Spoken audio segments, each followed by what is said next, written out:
The winner of American Idol Season 5 is...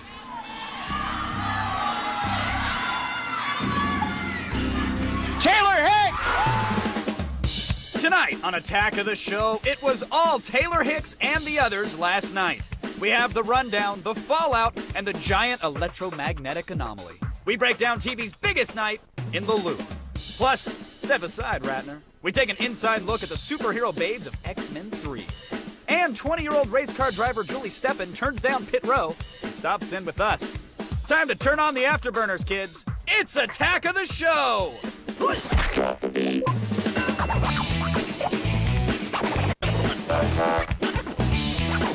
going on here? Think upon this. Attack. Attack of the Show. Attack.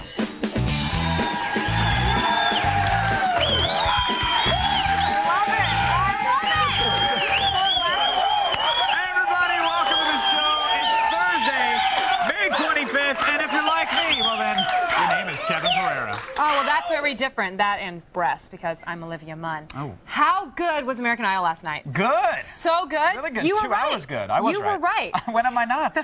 Taylor Hicks took it. Mr. Salt and Pepper, Mr. Soul Patrol. It was great. I was so excited. I was afraid that McPhee girl was going to win. Yeah, me too. I'm watching them up there dancing and doing their thing, and I'm really excited for them. But then the show was over. They announced Taylor Hicks is the winner, and I realized how quickly I'm over it. Well, I got to say, the whole time it was pretty entertaining, though. The duets, the Meatloaf thing. Oh, Meatloaf couldn't hit a note to save his life. That dude's... Take him out of the oven. He's a little burnt. And what about Katharine McPhee and the overdramatics? Yeah. Come on, just go to Broadway already. Well, that's where she's heading, because she certainly doesn't have a recording career. I'm sorry, sweetheart. It's just not happening. So you were over it. So you moved right on the I was lot. surprised, because it was 2 nights ago, I was all about cell phones and dialing in and vote for Taylor. He's got to win. The moment he won, I was like, oh, sweet. I can TiVo through the commercials, and lost. Boop. And I went over like I was done with it. I'm not buying his CD. I don't care who Taylor is anymore. Come on, you've got to be in the minority, because I'm sure there's so many people across the country that were so excited. Right. Just grandmas, fathers, No, sons, that's true. That's true. Was... It was a big deal. It was a very emotional event for a lot of people. Even for some of the people at the show. I don't know if you saw some of the reactions of the people in the crowd.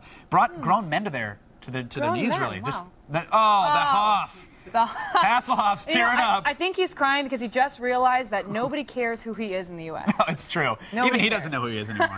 But he was hooked on a feeling, and we appreciate that. Hooked on a feeling. Great song. It's great. That's one of the best YouTube videos of all time. So, sorry, Hoff. We're sorry that we caught you crying, but it's all right. It's now official, folks. All of our favorite shows have come to an end. Tear, a little Hoffian tear. And in the loop, we're diving into the big TV finales. Also, who knew comic geeks liked hot girls? They do? Apparently they do. We went on a hunch and went ahead and chatted some of the hot babes of X-Men 3, and you can all thank us later.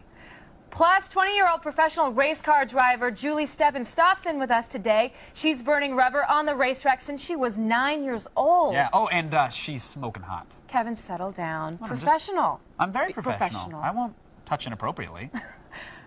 And Will O'Neill has a rundown of sexy cell phones and AOTS hardware. He'll show you the latest, most sleek and seductive cell phones available. Remember, boys, girls love the gadgets. Listen to Will later in the show. That's right. But before we get to the goodness, let's check in with Layla Cayley and those feed headlines.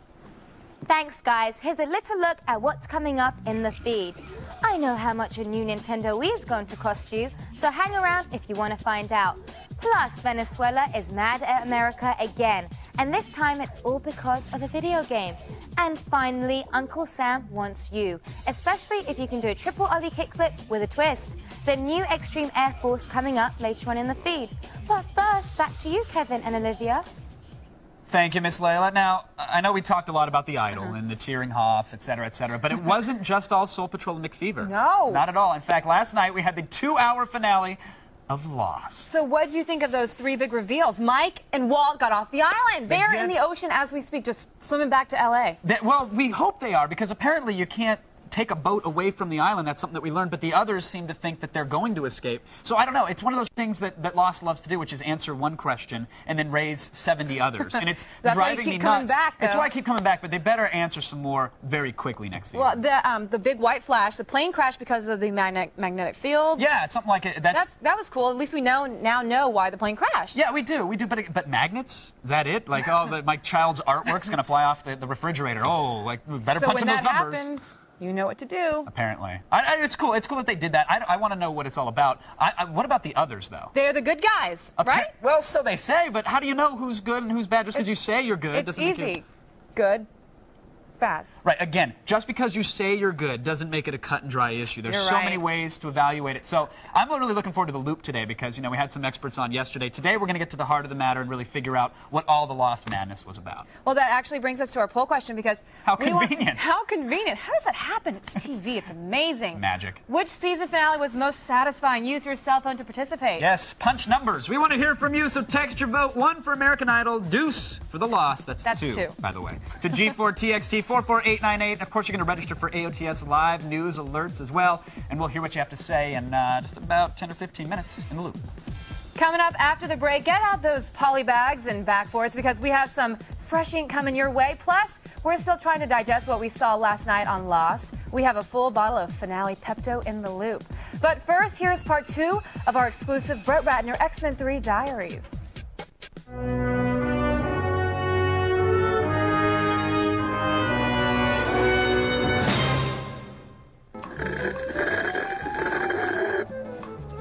God, she's incredible. It's no wonder she won the Oscar.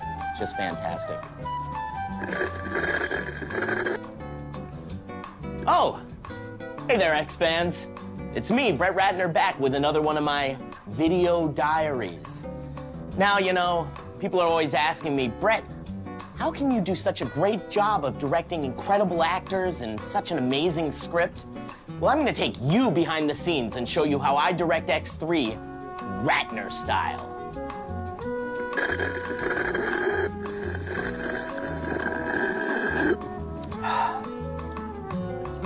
Hey man, you got a spider solitaire on this thing?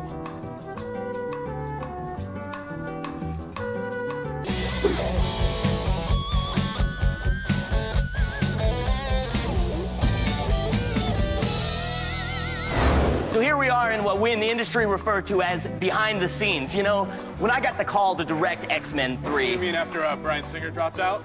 Yeah, after Singer bailed. Anyway, I started working on... But then after him, they actually hired Matthew Vaughn to replace him. Hey. And he dropped out. Who's directing now? Brett f***ing Ratner, all right? End of story. All right, come on in. This is where the magic happens. It's the Brett hole. It's my office, baby.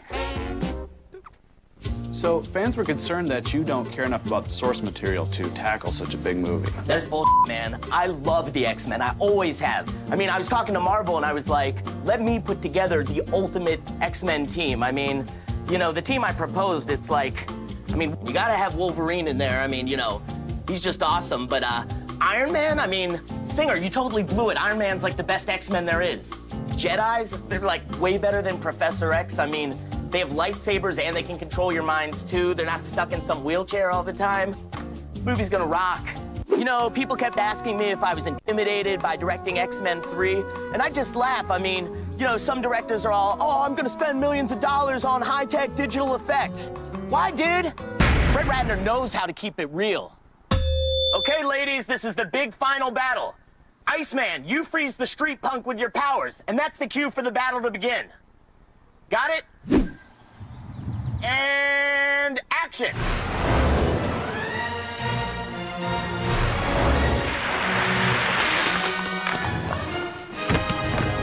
Cue Beast. I say, Iceman, this is rather a dubious contretemps. I'm in a quandary. Glorious.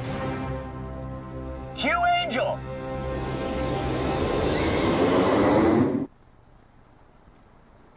Cut, that's a keeper. Did I say how much this movie's gonna kick ass? Yes.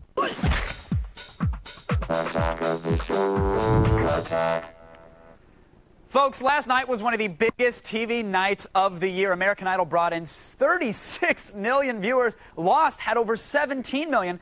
Pales in comparison to Attack of the Show, but right now we're going to get into it. Today we have TV finale fever in the Loop.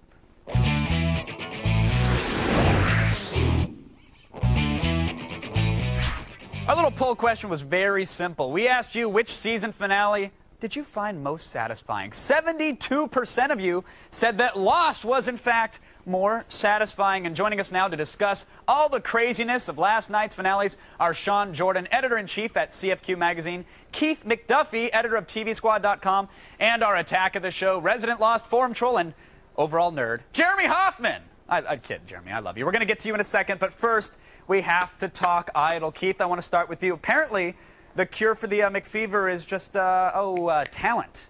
What did you think of last night's episode? You called it. You must have felt good. Hey, yeah, where's my cookie?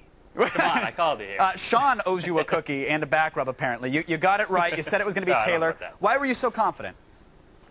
I was just after that last performance. That just keyed it in for me. I mean, it was no brainer. But now, after it's over, are you planning on looking up Taylor Hicks on iTunes or actually popping them into your CD player at home? It's funny. I think it's just exactly what you said. I'm thinking after it's all over now. I'm thinking, what was I thinking now? I don't think I'm going to bother. I mean, it was great to hear what he did all along throughout the season. But now I'm like, that's nice. Where's next season? Yeah, 15 minutes are officially over. Right. Sean, what did you think of the episode last night? No McFever, but what happened? Well, yeah, I mean, I defended it yesterday as a pop culture phenomenon, but that results show is just painful. I mean, they squeezed 5 seconds of results into a 2-hour show with... I could have done without Meatloaf and Al Jarreau and a couple of the others they pulled in there. So you thought the duets were, a little self-serving or just not artists that we care about? Because Prince was there, man. Well, yeah, no, Prince was great. Prince was great, but do the kids watching American Idol really care about Prince? That's a good point. I'd like to think that it reaches all audiences, even the 12 or 13 people at home that are watching the American Idol that care about Prince. So I got to call you out, though. I got to be honest. I know we're friends. You're a nice guy. You are wearing the target on your shirt. And I have to go for the bullseye, which is, you called McPhee, which is, all right, whatever, we'll let you slide, 50-50. But Lost, man, where were you getting your info from? Was this like 12-year-olds on a forum and you were just regurgitating for us? Well, I know Michael didn't die last night. I was actually speaking metaphorically yesterday. Okay. Michael is dead to me, as far as I'm concerned. What did you think of the episode last night? What did you take away from it? It was great. It had everything, and it clarified a number of mysteries, and it set up a lot for next season. I can't wait to get back and find out really what's going on with the others, get over to their side of the camp and everything. All right, now the last 3 minutes of the episode last night, there was a huge change in the typical Lost structure. We saw a flashback take place in present day that was off the island. Keith, what do you think this means for Lost now? Is this like a big revelation for the episode? Oh, of course, it's huge. I mean, now all these theories that people have been having about purgatory and that they're all dead and this is a dream are all out the window now. Now we see the real world is interacting with what we've been seeing. So you think that because we're seeing something in present day, this disqualifies the fact that it's purgatory, which is one of the biggest rumors and biggest theories? Yeah, I would say pretty much, yeah. Sean, what say you on this issue? Yeah, it really disproves a dozen theories and sets up a lot more that they can go into once we start to see the flashbacks of the others and as they interact with the real world. More on Widmore, more on Hanso. It really opens up the show to a whole new area. All right, now Jeremy Hoffman, you're a resident Lost expert. You're the guy who argues the loudest in the cubes, and we love you for it. You seem to have all the inside knowledge. What do you think about these flashbacks? Is this something that you think might continue next season? I hope it or continues. these present-day scenario, I should say. I hope it continues. I love seeing that all the purgatory theories are just gone now, and I'm really excited to see what happens with the people that have money, like Jen and Son's parents who could be looking for him. Penelope's looking for Desmond, and hopefully Hugo's let me stop you there. For... What's going on with the guys in the tent? There's some guys in this Arctic tent. They're searching for something. What are they looking for? I think Penelope's paid them. Penelope is obviously Desmond's girlfriend. She's paid them to look for Desmond. She doesn't care about the island. She doesn't care about Hanzo. She wants her boyfriend back. All right. Now, Sean, we saw a little bit more of the others last night. Apparently, they're the good guys. Do we think that they're Dharma? Are these guys working for the initiative? Well, I agree with what you said at the top of the show. We really don't know yet. Despite the fact that they say they're good, they might not be so altruistic after all. They could be working for their own means. They might think they're good, but we have really yet to see. Now, Keith, what's the deal with Widmore? Because we bring it up. Are they supplying the initiative? Are they kind of like the Halliburton to Dharma? Well, they're definitely related to the Dharma Initiative. I mean, they're the ones who we saw supplied that pregnancy test that Sun had, and there was also this huge spoiler reveal on the Lost podcast about their name being on a building in one of Charlie's flashbacks, so there's definitely something going on there with that. Dr. Hoffman, any inside info on Widmore? There's Widmore Labs, there's Widmore Construction. In the Lost Experience book, Bad Twin, we find out that the Widmore building also has a level dedicated to the Hanzo Foundation. and that level is level 42, which is one of the numbers. All right, so what does this all mean? Like, can you make any sense of this, Sean? I mean, we're learning a little bit more, but it's raising, it seems like, even more questions. Well, there's definitely those connections. I mean, Hanso and Widmore do seem to have some distinct connection, but whether the senior Widmore, Charles Widmore, is even alive, we don't know yet. That flashback that we saw him when Desmond got out of the jail happened 4 or 5 years ago. There's a lot to be told with his daughter and what her true motives are even. I'm sure she's looking for Desmond, but there could be a lot more to that as well. All right, now, Keith, last night we saw this giant four-toed foot statue. Some people are saying it's a Mutant Simpsons character that's just a cross-promotion, but what's the theory behind this thing for you? You know, you could also, I guess you could say that it might be something from Egypt because of the hieroglyphics in the hatch. Yeah, the Simpson foot, that's probably my favorite theory right there.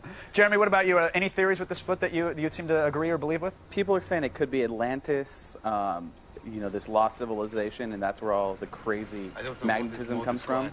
Okay, these are all fine and dandy, but Sean is going to redeem himself and let us know exactly what it is and spoil it for everybody. Sean, what's the deal with the foot? Okay, I'm going to go out on a limb here and say that the electromagnetic energy that does have a healing factor could have mutated apes or something that were originally on the island. All right. I know. Us Lost viewers are a bunch of giant nerds, and I thank you for joining us. It's pretty sweet. Of course, that was Sean Jordan, Keith McDuffie, and Jeremy Hoffman. You guys, thank you so much for coming on. We appreciate it. Later, Kevin. Miss Olivia. Still ahead, we'll show you the drawings. You fill in the thought bubbles. It's fresh ink. Today in the Comic Roundup, we pit the sensational Spider-Man versus Wolverine. And if you can combine comics and hot chicks, you might just have a winner. Like the Asians, we're ahead of the learning curve. And talk with the hot babes of X-Men 3. Now, just put down that remote, you big jerk. Don't leave.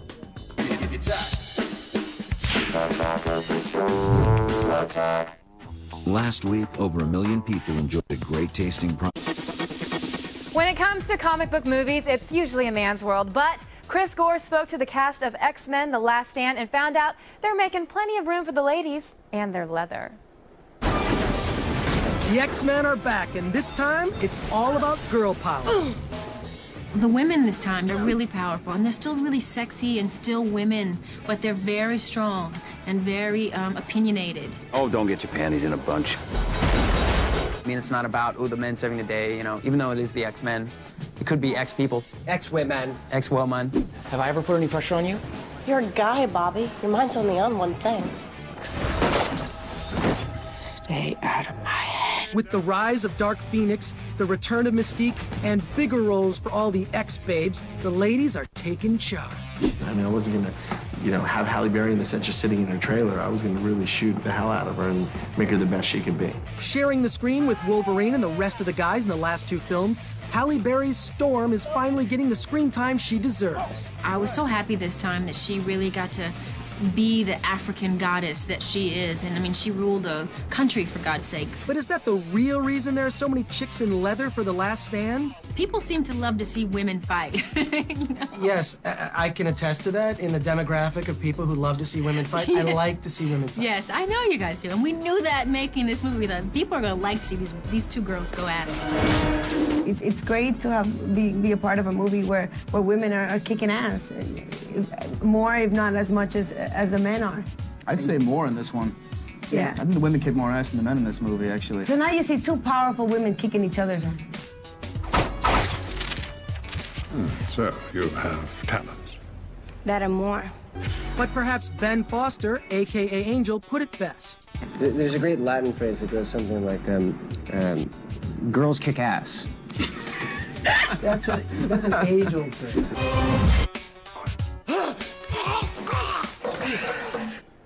Yeah, those girls are hot. Way to go, Brett Ratner. Big man, you know how to work it with the ladies. But right now, let's go over to Kevin, who has some more Fantasy World for us. That's right, Olivia. You know, what could be better than a girl who likes comic books? Well, how about a girl who likes comic books and comes on television to tell you how much she likes those comic books? Lucky for you, G4 employs such a girl. She's here right now. It's Blair Butler with some fresh ink.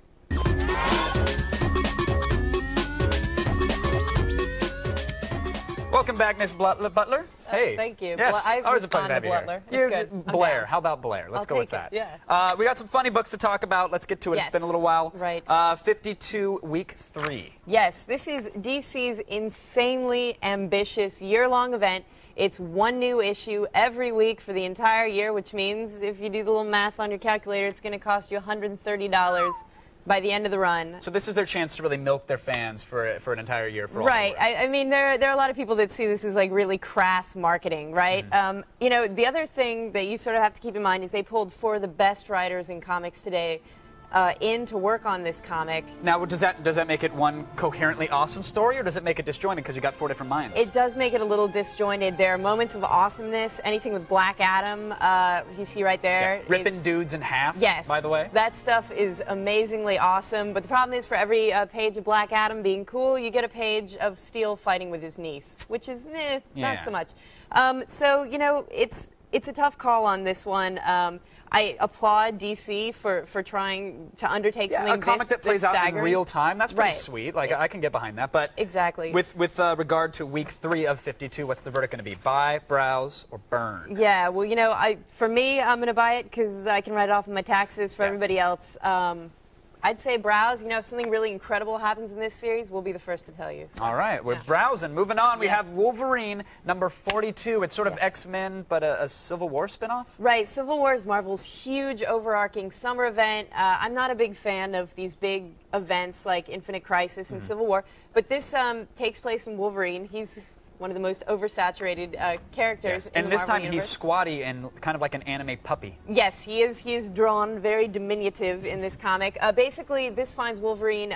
He's hunting down Nitro, who is the supervillain who incited the entire Civil War Marvel event. And you know, Wolverine, it just feels like a Wolverine comic that's got this Civil War thing stamped over it, and it's the beginning of a 6-part series, and it's hard to get. Shoehorn some claws in there. Yeah, and it's rough knowing that this is the issue that's springboarding the rest of this particular series. Right, and it's not the issue's bad per se. It's just sort of got this thing stamped on it that it sort of has to deal with. So what I would say to the fans is, maybe don't buy issue 42. Go back a month and buy issue 41. This is issue 41. It was really great. It's a standalone story, and basically, it's one of the best Wolverine stories I've read in like the last. So issue 41, fantastic. But the question about issue 42 is: are we buying, browsing, or are we burning? We're burning. 42. You want to burn it? No, you just browse. I'll break out the Zippo. Browse it. It's fun to see a little tiny Wolverine. He's so He's cute. kinda cute. You can tickle him and he giggles. Fit him in your shirt right. pocket. But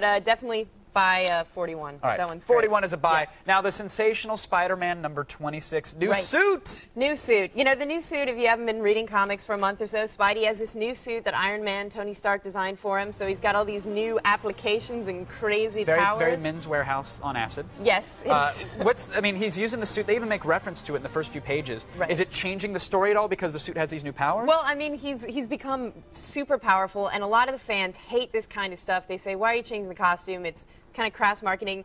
You know, I'm not a huge fan of it because one of the things that appeals to me about Spider-Man is that he's sort of been this, like, do-it-yourself character, and now he has this suit that makes him so uber powerful. But I have to say the art in this is really fascinating. Very sweet looking. Yeah. It's pretty interesting and almost this weird, twisted, photorealistic stuff. But real quickly, how solid is the story in this particular issue? The story. I'm not a big fan of the story. I think this is not something that you're going to want to run out and buy unless you haven't seen any of the new costume stuff. And in that case, it's a great issue that sort of demonstrates the applications of this new suit. All right. So what's the verdict for everybody out there, though? Yeah, for everybody out there, I'm going to have to say it's a browse. All right. Yep. All right. So it looks like Wolverine 41, one of the comics we weren't officially talking about, is the only one worth Wolverine reading. 41 is a buy, but at least that Spidey suit's better than the horrible disco ball armor he wore in Web of Spider-Man 100. Very true. Very true. Everybody, Blair Butler, thank you so much for joining us. Thanks. You can check out our show notes for more comic bookery. Oh, before you go, don't forget, everybody, this July, G4 will be headed to Comic-Con in San Diego. We're going to bring you exclusive coverage of the largest comic book convention in the world. Nerd Prom. You go every year. You find a date and go to the Nerd Prom. Yes, What are you most excited to see? I'm most excited to see, there's always a guy that dresses up as the Chris Claremont era Nightcrawler, Yes. and it's the best costume. It's better than the movies. I mean, you have people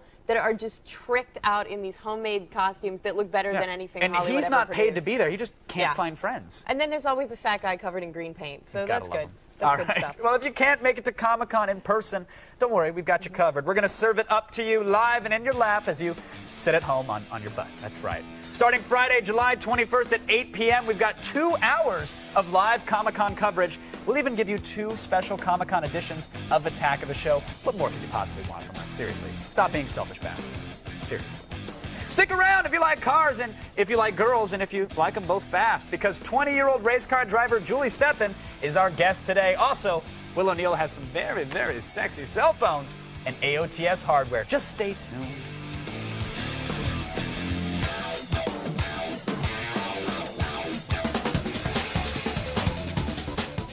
Welcome back to this half hour of Attack of the Show. I'm Olivia Munn. Coming up, professional race car driver Julie Steppen rolls in and talks with Kevin about racing with the big boys. And it's Thursday, which means a musical performance by Family Force 5. But right now, it's the news you care about in the feed. I'm Layla Cayley, and it's time for my favorite part of the show, the feed. First off, some gaming news we've been waiting for. Nintendo has announced the price of its latest and greatest console, the Wii. The house that Mario built says the Wii will sell for no more than $250. That's about half the price of a PlayStation 3 and twice as much fun. I tried out the Wii at this year's E3, and believe me, it's definitely worth the money. Venezuelan President Hugo Chavez is mad at America again. And this time, it's about a video game. The upcoming PS3 title, Mercenaries 2, will let gamers take part in a US-led invasion of Venezuela. Naturally, Chavez doesn't like that. He says the game will just get Americans mentally prepared for a real attack on his country. Can you say paranoid? American films have been making quite a splash at the Cannes Film Festival this year, but not necessarily in a good way. Donnie Darko director Richard Kelly debuted his latest, Southland Tales, and critics have complained that it's way too long, clocking in at over 2 hours and 40 minutes. Sofia Coppola released her follow-up to Lost in Translation, a period piece starring Kirsten Dunst called Mary Antoinette. Unfortunately, it was greeted with loud booing at its premiere. But forget all that. I'm most excited for the new Borat movie starring my English mate Sacha Baron Cohen. If he has the balls to wear that swimsuit, he certainly has the power to save the Cannes Film Festival. In more movie news, some people are just never happy. In China, they're complaining about the quality of pirated DVD copies of the Da Vinci Code. The disc hit the streets of Shanghai just hours after the movie's world premiere. You can actually see people getting up and going to the bathroom during the film. But what do you expect for a 60-cent illegal copy? Go to the theater and see it like the rest of us, or at least download it on BitTorrent. And finally, taking a page from a Vin Diesel movie, Triple X, the Air Force is now looking to recruit extreme sports fans. And who better to skydive on the enemy than an X Games champion? Iraqi insurgents will quake in their boots when they see soldiers grinding the rail. The Air Force has even set up recruiting booths at various extreme sports events. So ask not what your country can do for you, but what gnarly tricks you can do for your country. Well, that's all for now. Be sure to visit G4TV.com for even more news and info. Now schedule some gastric bypass surgery because you've been fed. Thanks, Layla. Boys, listen up. So you have the cool jeans, nice shirt, and nailed the witty conversation. But when the moment of truth comes to put the girl's number in your cell phone, your cell looks like Eastern Bloc Soviet technology. Hey, no worries. Will O'Neill has the rundown on the new sexy cell phones in AOTS hardware.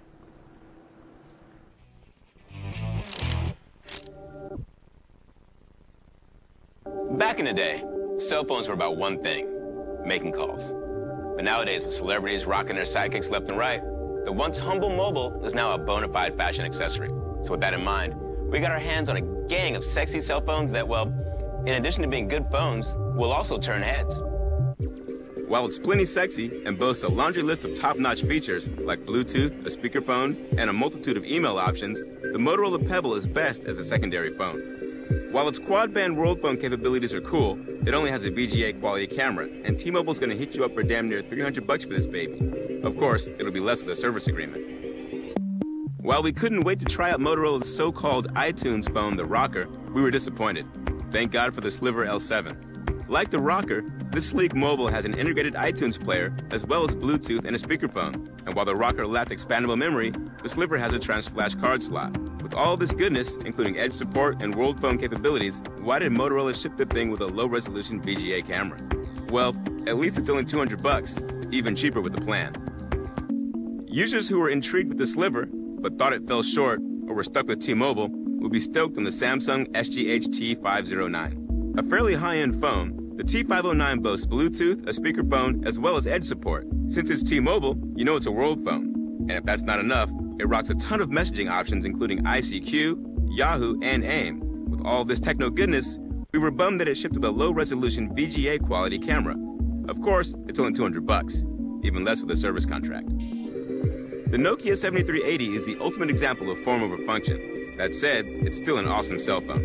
While using its unique button-free design requires a learning curve, callers will love the fact that, for all intents and purposes, 7380 is truly a high-end handset.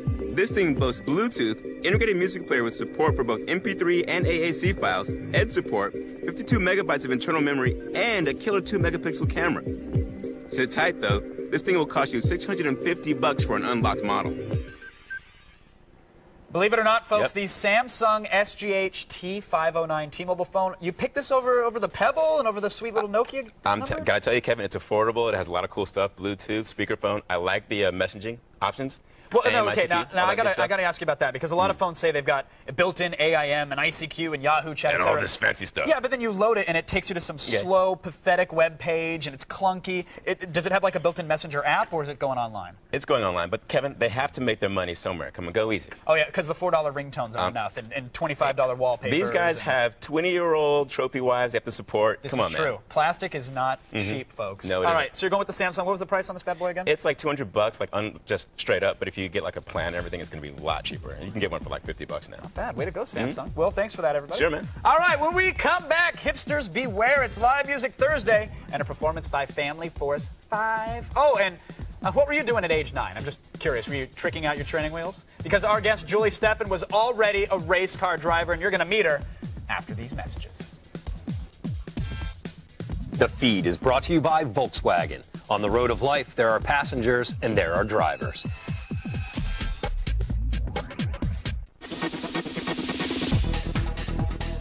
All right, pay attention, folks. 20 years old, race car driver, all-around badass. She races for Team Subaru and has 6 wins in the National Hot Rod Association Street Class. Please welcome Julie Steppen.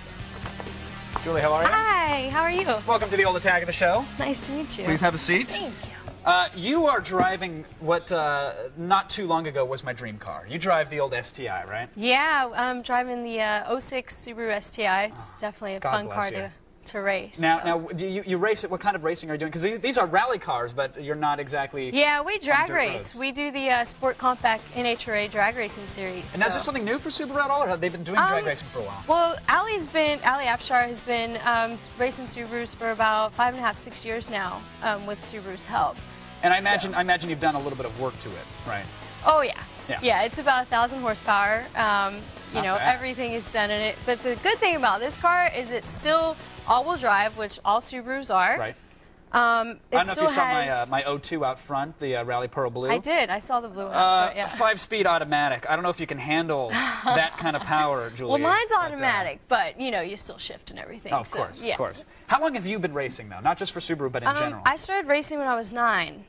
9 years old? 9 years old, Your yeah. parents let you race? Yeah, my dad raced, and my grandparents, and the whole family raced. Because Brittany puts the baby seat in backwards in her car, and people are up in arms. Your parents let you take the minivan out and do burnouts, or what? No, just on the track only, so. Okay, so they got you on the track, and you weren't scared at all at that young age? Or? No, I mean, I guess I'd always been around it. Like, I went to the track when I was 6 weeks old, so, I mean, my mom's carrying me to the racetrack, you know? They're cutting the cord while the lights are still going down the old tree, huh? I grew up there, and you know, it's kind of in my blood. So I mean, how fast do you go in a typical drag race? Imagine 1,000 horsepower. How fast do you get? Well, our car runs 9 seconds in the quarter mile. Wow. At about 154 mile an hour.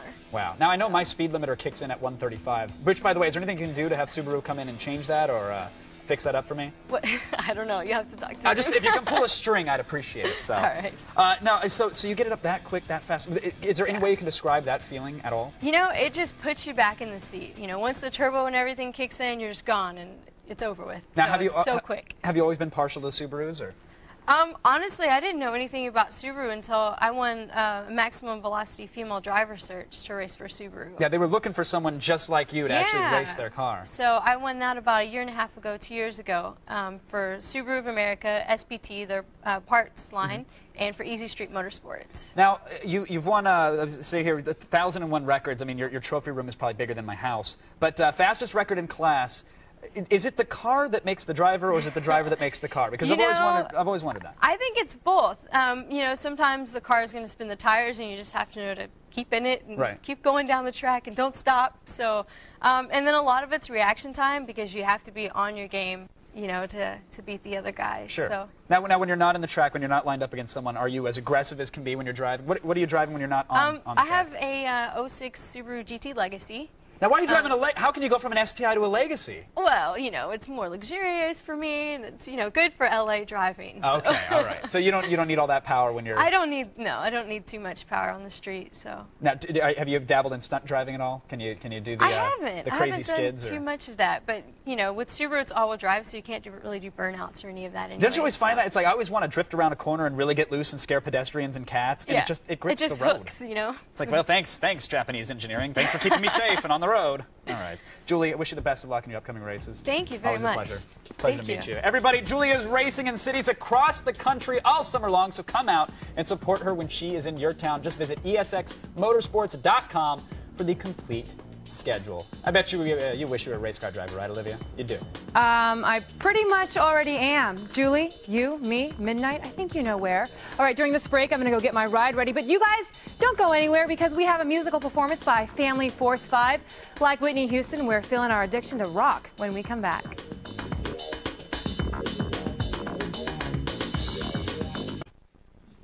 Ladies and gentlemen, please welcome Family Force 5! Hold up, wait a minute, put a little love in it.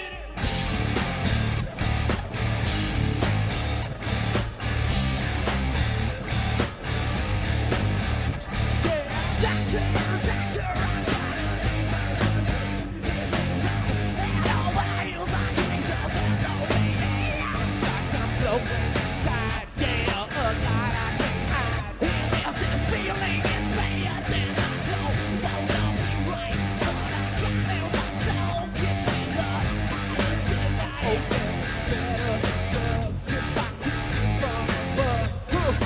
Hold up, wait a minute, put a little love in it. Hey, kick the rabbit. I got to out there. I want that color love. Love and it's bad. Whatever about it. What about it? I want them to love and it's love and it's need I will feel. Cause I just can't get enough of that. I'm feeling okay, you feel the prescription love.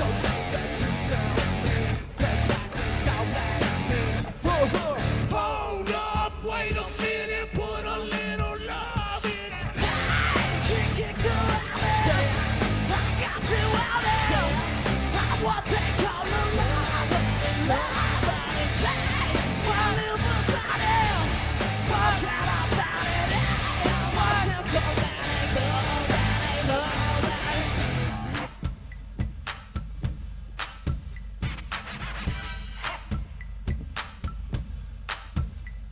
and best.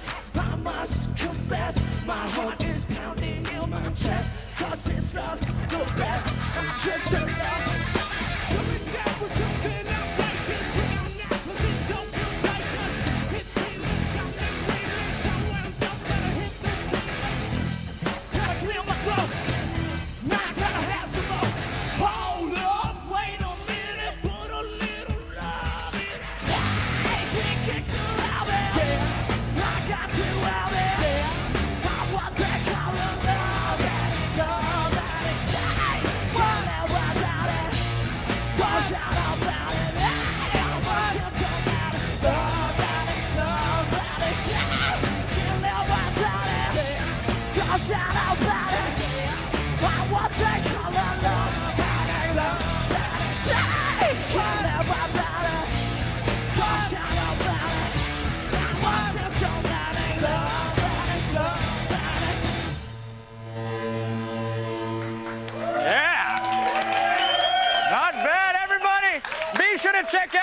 new Force 5's album, Business Up Front, Party in the Back. It's on shelves right now, and visit attackoftheshow.com for more information. But hold up. Wait a minute. We'll be checking your video voicemails and answering your questions next. What's going on here?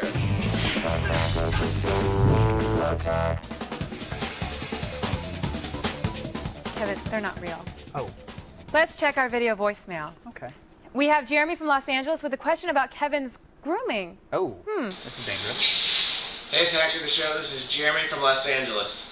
This question is for Kevin Pereira. Where did you get that awesome haircut? So cool looking on you. You're hot. What is that? That's awesome. Supercuts. Wow. Supercuts. It's the actually- $9.99 special. It's the number 2. You just walk Number in. 2. They make it really easy. You just walk in, you say, I'll take number 2. Can you fade the sides? Do they Give me actually have a couple picture of blades? you now? That's the Kevin Pereira? Well, when you flip through those the old books with headshots, and they're all like from the 80s and kind of glossed out, I'm that guy with here. Not since Jennifer Aniston, Heather Locklear, Farrah Fawcett has there been another Pereira. hairstyle like that. You can Pereira. actually The Pereira? you can actually order the Pereira. There it is right there. Unfortunately, I'm sorry, Jeremy, that's all the time we have for voicemail today, but we want to see you next time. Seriously, you, right there. To submit your own video chat, go to g4tv.com/video voicemails, and you'll find all the deets. And the next 25 video voicemails we get, we'll send a copy of Date Movie on DVD. We're fresh out of VHS. Sorry about that, I know. And it'll be released next Tuesday, the 30th. Where were you keeping that on the mannequin, by the way? Because that's... In his butt. Okay. I said butt on air. You did. We'll send you a clean copy, don't worry. But stay with G4 all night long, because up next, we've got back-to-back episodes of Star Trek The Next Generation. Then at 10, back-to-back man shows, followed by some original Star Trek. And then we end the night right with Cheaters and Ed the Sox and Night Party in the Midnight Spank. We got you covered. Now, before we go, I know it's typically the end of the show here, but very important, our Crack Lost research team brought to our attention one of the others. Copping a feel on Kate. I don't know if you saw this, but you should check it Very out. scandalous. Oh! Did you miss see? it? Hold on, let's see it one more time if we can. Can we slow it down? I think we have the... watch the boobs. We're not slowing it down, but we got to watch it quick. There's It's the full on boobs. crap. Yeah. Oh, tweakage. Ah, I love it.